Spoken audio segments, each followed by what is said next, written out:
Hey, what's going on, everybody? It's Bobby Five flying solo today. I thought I would talk through a little bit about what I'm doing this slate for the premium members. I am just about to post some more early builds into the premium Discord. But basically, a lot of similar stuff to as happens in baseball and basically never happens in the NBA. A lot of similar stuff to what I had earlier. I'm very high on. I like Oakland actually.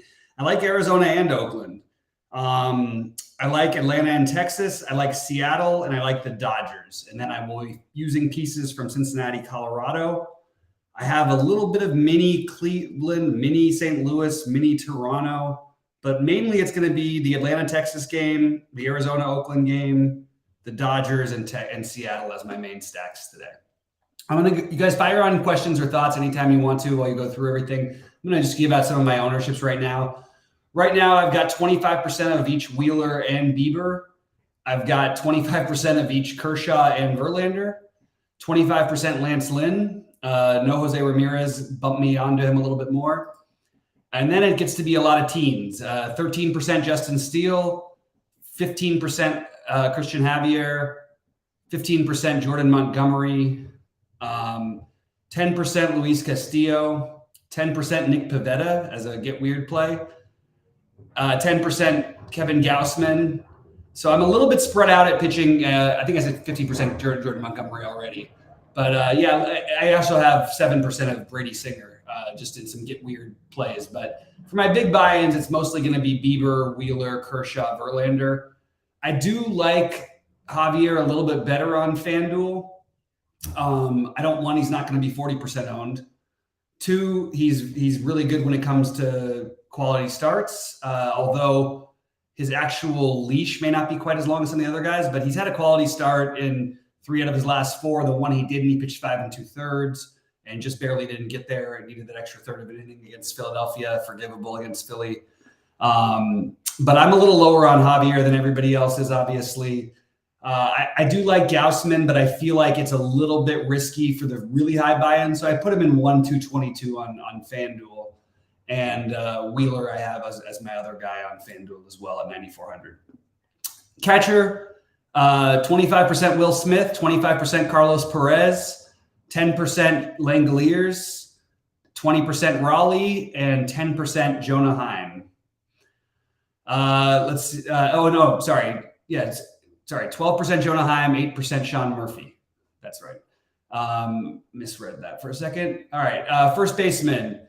I've got Steer from Cincinnati at 25%. I've got Freddie Freeman at 25%. I've got Matt Olson at 25%. I've got Ty France at 20%. So that's basically my first baseman pool. Second base, Vargas for Dodger stacks, Marte as a one-off or as a part of Arizona stacks, Albies.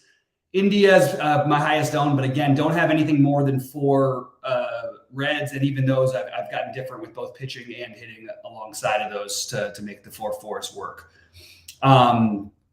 Third base, Max Muncy, Eugenio Suarez, Nick Senzel, and Josh Jung.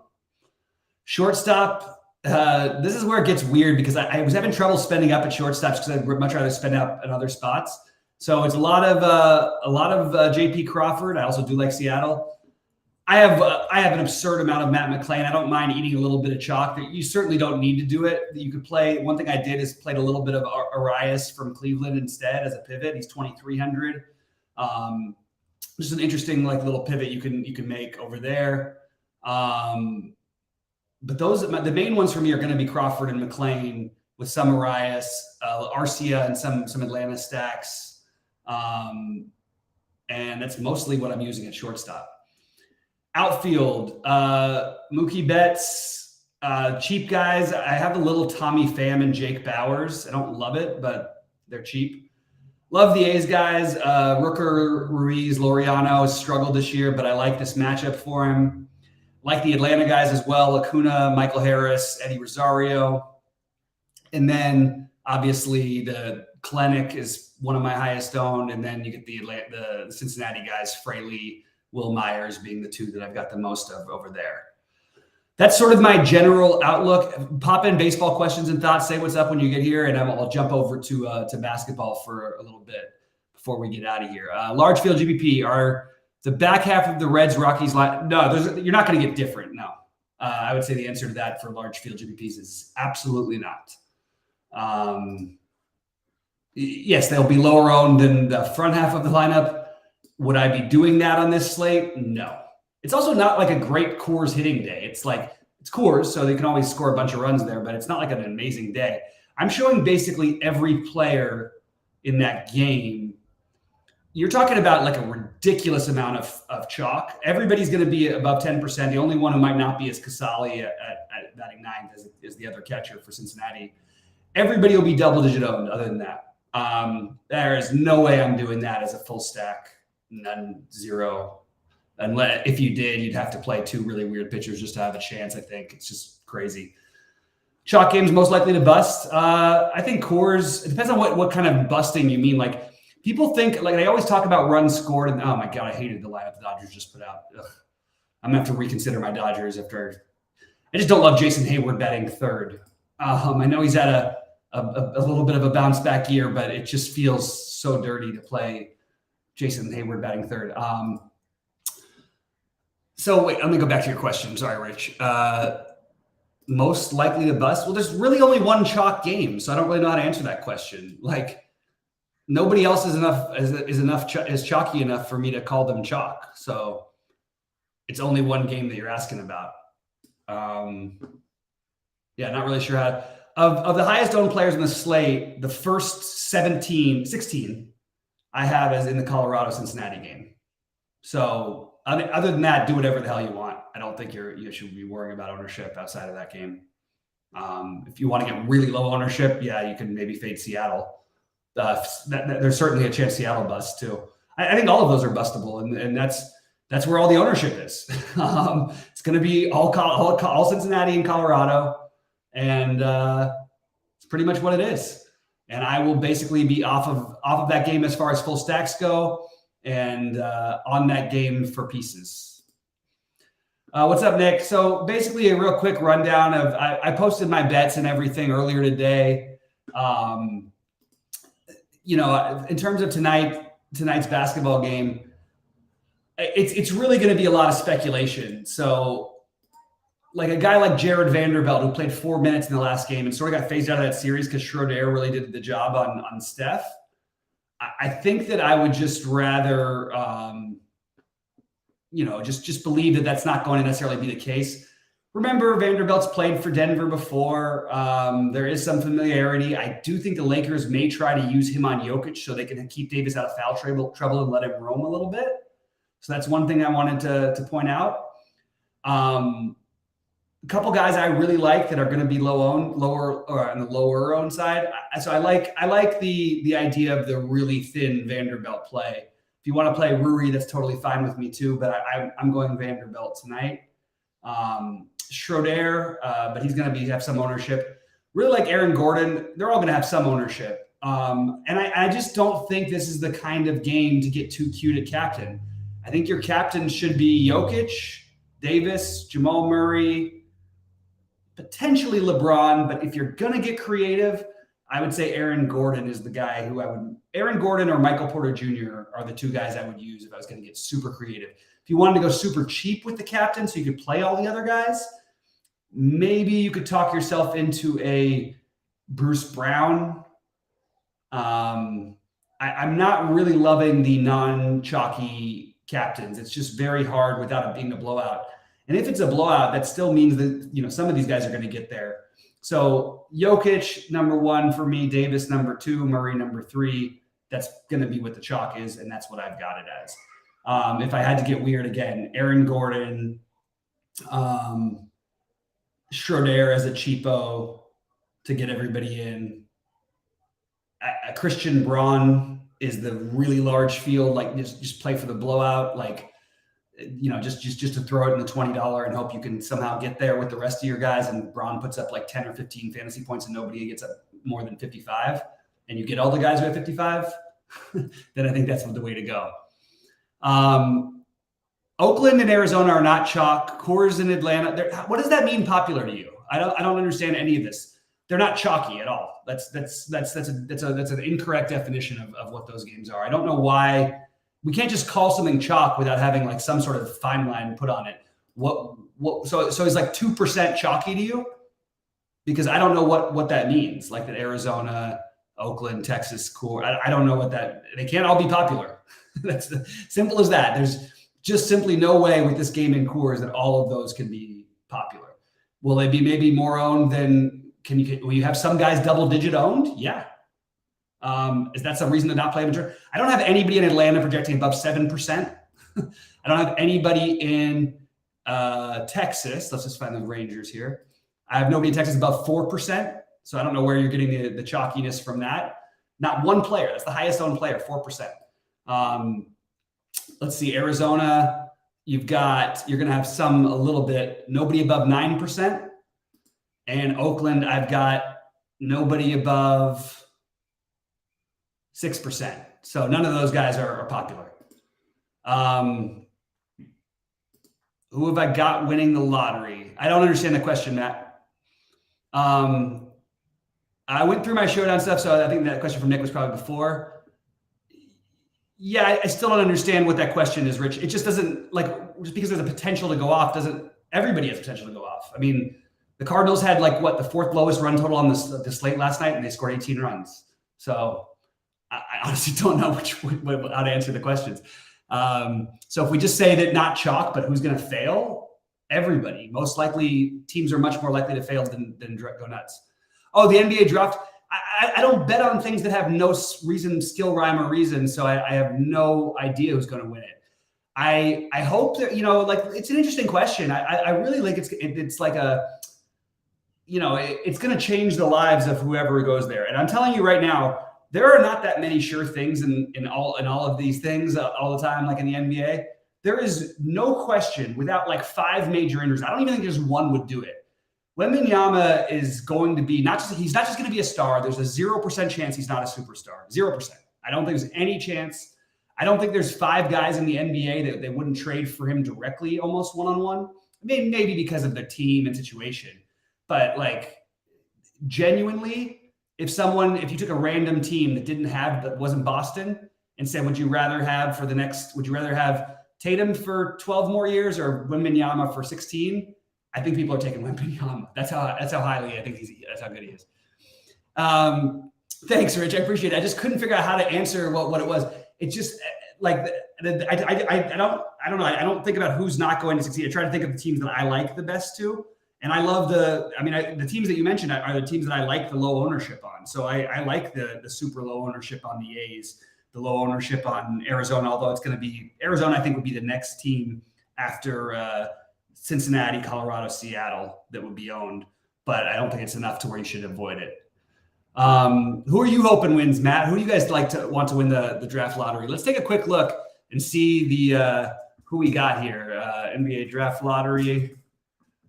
And it would be interesting if Portland won. I feel like you could see Wembanyama playing in important games soon. That would be nice because he's not going to like he might come and set the world on fire and just be awesome, but it's not like he's going to come in the league and that team is immediately going to be like a 4 seed in the playoffs just because he's on it. It's just too hard to do that in the modern NBA. And we also what it took even for guys like LeBron for their teams to really start contending. I mean, LeBron's first win was a 7th, 8th year. That's sort of when it starts to happen. I just don't see how. I don't know. I guarantee you, everybody in the NBA is going to do their best to try to trade up to do this, and they're just going to be totally ignored by whoever does win it. I'm getting the lottery thing here together, so I'm just taking a quick look at the possibilities. I love that they flattened it out because it made the tanking a little bit less, just a little bit less. I actually think that I'm high on the Pistons' future. So if he went there, I actually think the Pistons will be in the playoffs next year if he was there. I think the Pistons are going to have a chance at the playoffs next year anyway. I expect the bottom of the East to get a little murky, or at least in the play-in. San Antonio is a little ways away no matter what, so that's not as much fun. The Rockets would probably be the worst situation for him, especially if Harden goes back, but they would be competitive at least if Harden went back. Charlotte is another one that is, you just kind of hope as an NBA fan that it's not the Hornets, because they just don't have a whole lot. Like, yeah, there's LaMelo, and I know everybody loves LaMelo. LaMelo is really good, but let's just wait till he plays for a winning team and see if he's actually as good as everybody thinks he is. Portland is a team that I think that makes it the most. Actually, you know what? The Magic would be the most interesting. The Pacers would be interesting. I think that would make them fairly interesting. The impossible, no way they can win it. What if 0.5% and he ends up going to the Pelicans? That would be kind of fun.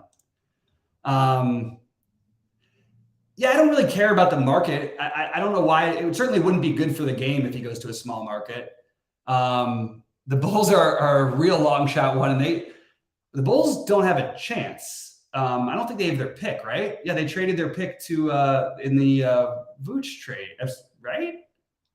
Yeah, they traded their pick, so the Bulls don't have a chance. So the Bulls are out. The Thunder would be interesting.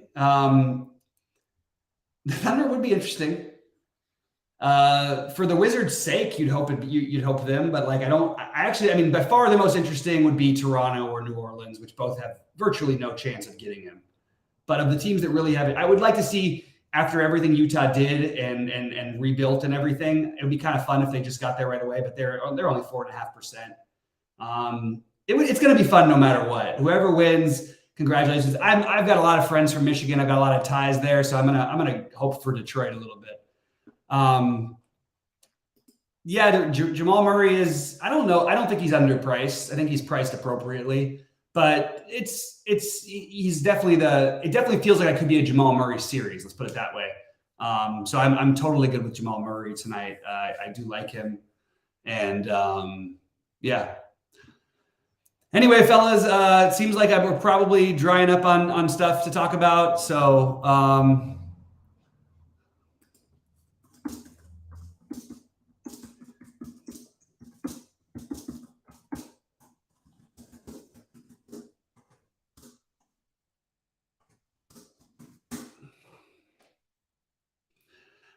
let's see what else. No, how do the Bulls? Who has 1 point? How can they say? Wait, the Bulls don't have 1.8%. The Bulls don't have a draft pick. Where do you see the Bulls at 1.8%? That's the Magic's pick. The Bulls have no chance to get him. The Bulls have no pick. Orlando has the Bulls pick. So, well, oh, actually, wait a minute. Hold on. Do the Bulls have it top protected? Is that what I'm missing? That's why I might be missing that. Yeah. So the Magic will get the Bulls pick. I actually don't have the thing in front of me. Top 4 protected. Okay, thank you. Appreciate that. So I didn't realize that it was protected to the top 4. And I'm glad it is, because that would have been really stupid for them not to make it. They probably should have made it top 5, but top 4 certainly it makes a little more sense. But yeah, it's possible, man. That would be wild. It's also like it's the only way the Bulls get a pick this year, and they obviously need to rebuild something. But yeah, the Bulls would actually be fun with it, because you trade DeRozan to a contender that needs some scoring. You probably try to find a way to trade Vooch, although I don't think anybody wants him. And then you try to build around he and Levine, I think would be the right thing. Oh, we don't have the title change. That's the problem. Thank you for that, Rody. MLB/NBA live before lock. Sorry, I got the cheat sheet right before. So I didn't have it. I didn't have everything sorted, and I wanted to get it up there. So sorry about that. MLB/NBA live before lock. So any other questions or anything that relates to the NBA tonight or the MLB? But that is it. Thank you for reminding me of that, Matt, because I do have the Bulls. I just had the pick as the Magics because it's so unlikely the Bulls get it. But 1.8%. Hey, look, that's a higher percentage than it is to win the DraftKings lottery. So you got it. You got a chance. 1.8%. We saw the Magic win with 0.5% when they got when they got Shaq, or the next. No, it was when they got the Weber pick and they traded that for Hardaway. Anyway, but I'm very excited to see what this guy's going to do. I actually think it's like one of the fewest. Like there is very, very few things you're ever going to find that are going to be like completely can't miss. And I just have absolutely no reason to like I just can't imagine how it doesn't work except for injuries. And that is a possibility. But you know what? And now we say 7-4 and all this stuff. It's always a possibility for everybody. They could always tear something. Anyway, no, I fixed it, Rody. It was my bad. Anyway, guys, fire on in questions or thoughts. We want to get it. Please hit the like button and subscribe. I know this show's kind of drying up. I know it's not as much fun. I know we get a lot more people when there's multi-NBA game slates because there's a lot of things to talk through and a lot of strategies and stuff like that. Baseball is like something it's interesting because there's really not all that many different strategies to employ. Like, you know what I mean? One thing I do sometimes, I'll do my 4-3-1s or 4-4s. A lot of success. I've watched everybody take down the tournaments last night with 4-4s. I'm noticing a ton of 5-mans not winning tournaments anymore. And what's weird is that 95% of the people are still only playing 5-mans, and yet they just continue to keep not always winning. For them to if they won 90% of the time, that still wouldn't even equate to how much people are playing the 5-man stacks. So just worth noting. I guess that's one strategy thing I could say for tonight. But in general, in big slates, I do prefer the bigger stacks. I mean, my two biggest lineups on DraftKings is one's a 4-4 and one's a 5-2-1. And I have my secondary, my 250s where I like to do it even more. I have a 4-2-2 and a 4-3-1. Just to throw that out there. Anyway, fire on anything else, guys. It looks like we're about to get out of here soon, but I'm happy to hang around if there's anything else anybody wants to talk about. Sending my best out to everybody, and good luck. And let's make some money tonight.